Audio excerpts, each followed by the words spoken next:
So, what is the correct way to live your life? Is it to set goals and look forward to a better future?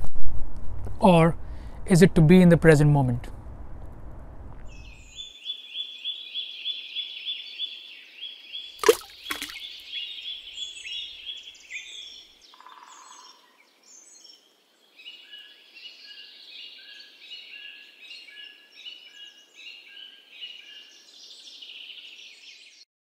You see, when we are talking about a goal-oriented life, a life in which you imagine a better future, visualize a better future, we are generally talking about pleasure, aren't we? We're generally talking about finding good things for ourselves, whether it's making more money, whether it's writing a book and becoming famous, or whether it's taking a big long vacation we have been waiting for.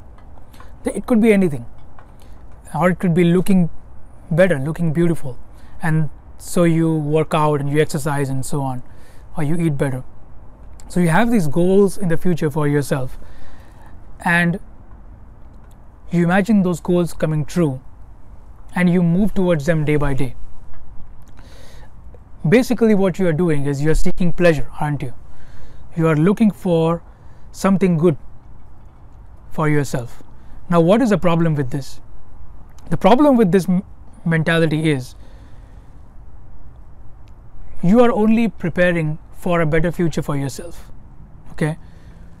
Unfortunately, the mechanism by which pleasure works in our brain is the same mechanism by which fear works in our brain.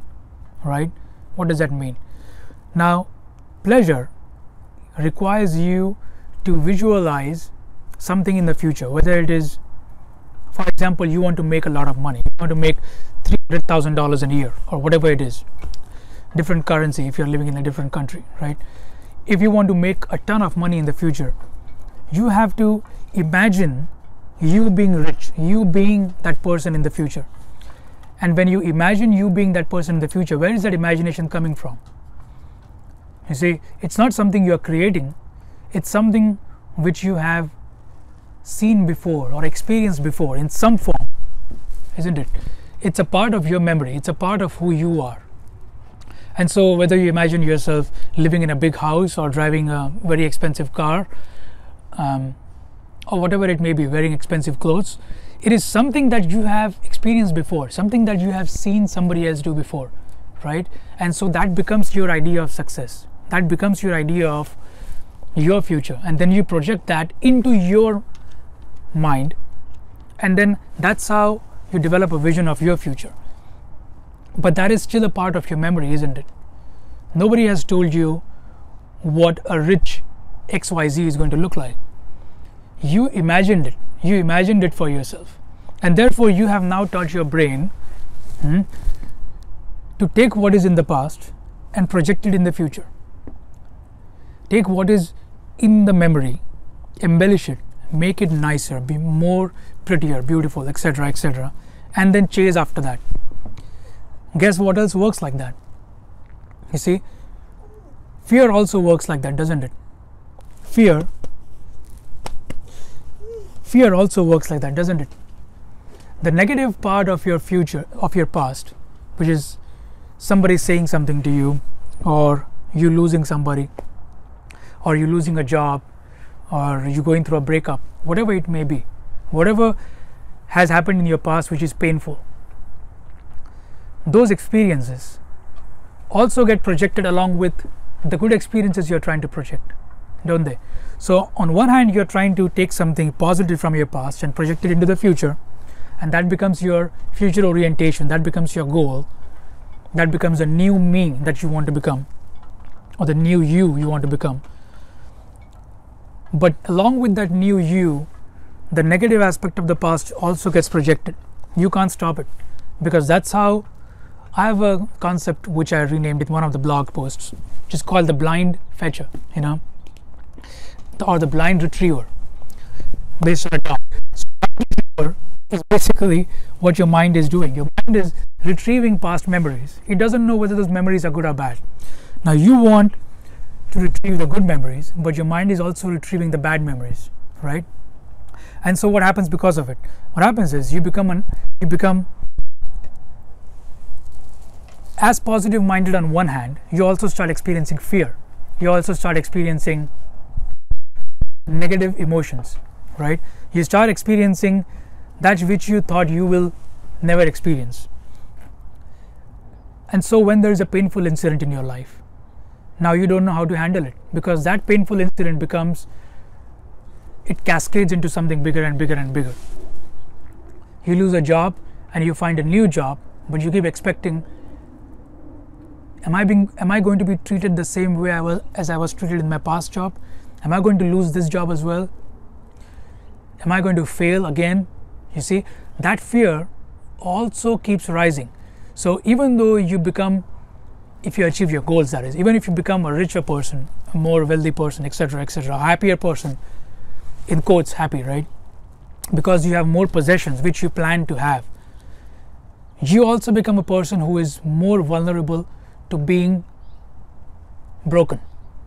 You also become somebody who easily falls prey to the negative aspects of your life, right? Any time something negative happens, you risk losing much more than you should lose.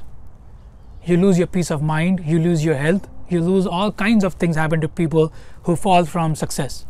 I mean, you don't even need to look at the number of celebrities who have gone through it, right? They have everything in the world, but then they get addicted to substance, addicted to some kind of pleasures, you name it. And then that leads to their downfall, right? Especially we are seeing what's happening right now with all the allegations of sexual misconduct coming out. What is that? That is a certain sickness in the mind which has crept up while you become successful in your material world, while you become successful as a person, as an actor, etc. You're also making your mind an instrument which depends on the past. And that means this mind is going to project its pleasurable experiences, amplify them, and seek more and more of them. So what happens is you get addicted to different things. That is one thing.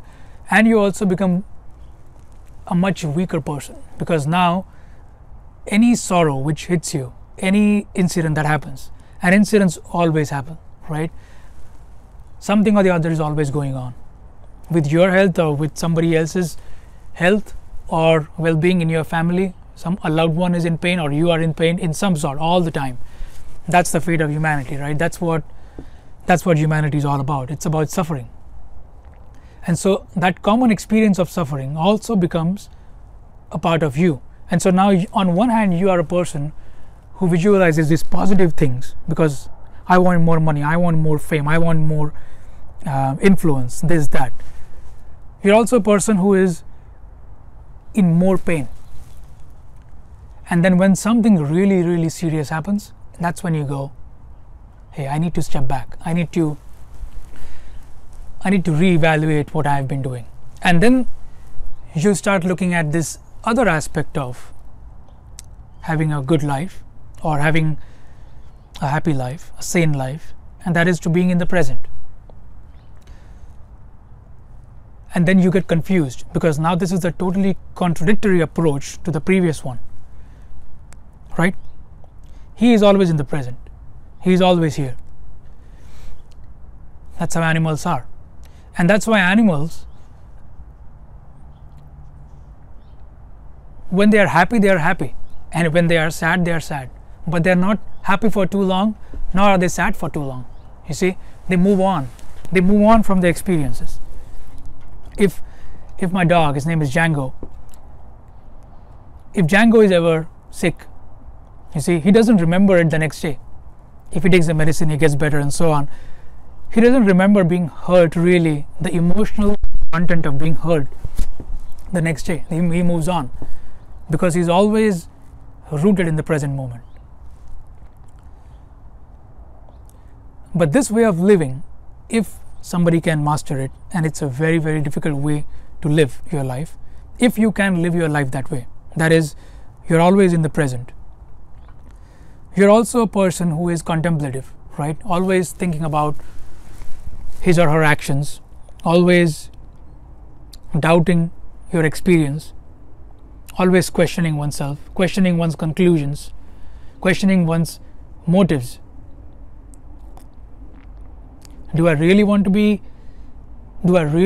do this, or am I seeking approval in somebody else's eyes? Do I really want this job, or am I just trying to please my parents or please my wife or whoever, or husband? And so you're always questioning, and so that becomes a problem too, because now you question yourself so much, you observe so much, you practice so much self-awareness, that you forget how to act, that you forget how to take your actions, take your thoughts and convert them to actions. At what point do you become a person who is running after a goal without knowing what that goal should be? At what point are you a person who is no longer in the present? See, there's a fine balance, isn't it? When there are two extreme points of view anytime, most likely the truth is somewhere in the middle. It's always the middle way. It's never towards the extremes. And your skill comes in. How do you manage that balance between being in the present, understanding your actions, understanding your motivations, finding out if something that you truly love is a deep compulsion coming from within you, or is it something you are doing for somebody else? Please the world.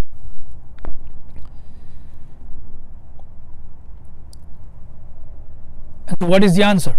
You see, which is the correct way to live? Is it creating goals for yourself and chasing those goals? Or is it being okay with the silence of the present moment?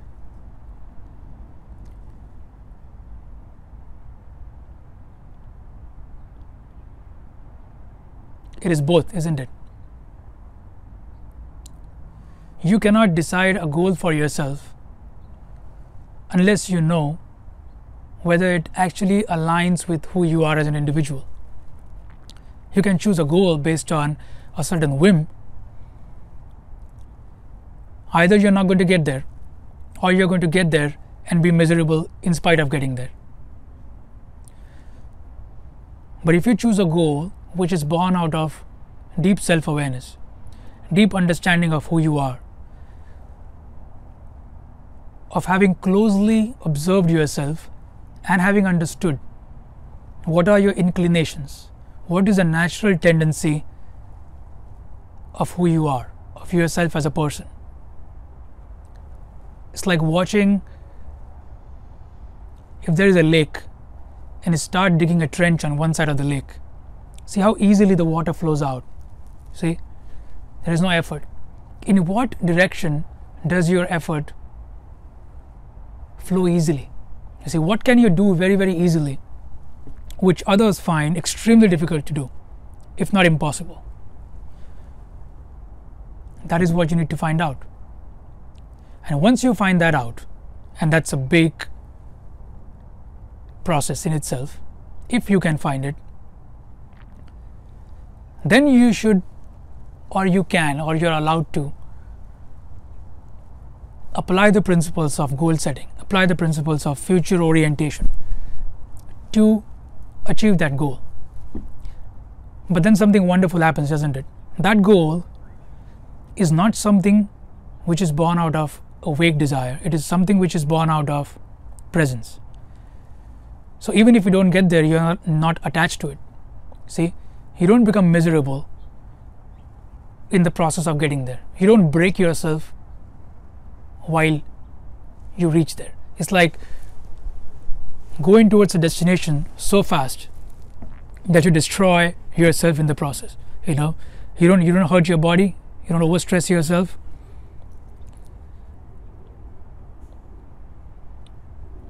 And when you get there, it's not a big deal.